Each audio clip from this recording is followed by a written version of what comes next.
Hello class, for my final project, I'll be implementing the ant colony optimization method on a GPU. Specifically, I'll be targeting the traveling salesman problem. Also, I'm working with Ayush.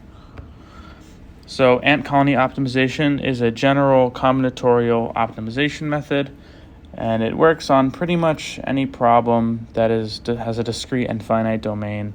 So it's finding optimal paths through graphs, for example, finite graphs.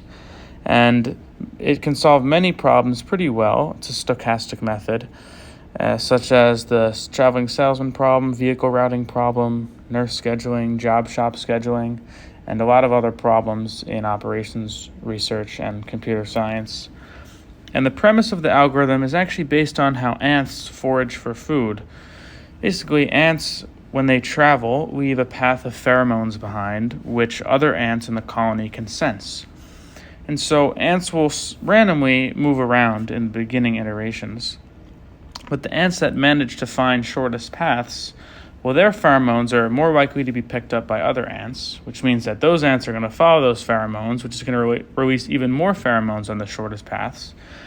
And the ants that travel on the suboptimal paths, well, their pheromones are going to decay. And so ants are going to be less likely to travel on the longer paths. So eventually, as the number of iterations grows, we converge to the optimal solution. And notice that this is a massively parallelizable algorithm because each ant is completely independent of all the other ants. And one way that we ensure this is by updating the pheromones after each iteration. And it's given by the equation below, where tau is the number of pheromones on the path and rho is the decay rate. All right, so here's an example. We start off with some ants, and the bottom path is, of course, shorter than the top path, so the ant is going to reach the food first on the bottom path.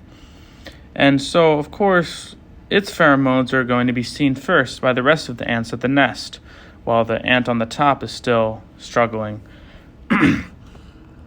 And then, so naturally, the rest of the ants are going to follow the stronger pheromone signal, right? So they're going to tend towards the shortest path in general, as you can see on the bottom. So for this project, we're first going to implement ACO for the traveling salesman problem on a CPU and GPU sequentially. That'll act as the baseline. And then finally, we'll implement a version of ant colony optimization for TSP on a GPU using the CSUG GPUs. And there are a bunch of data sets. The national TSP data sets vary a lot in the number of cities, so that'll provide a lot of variation for us in our testing.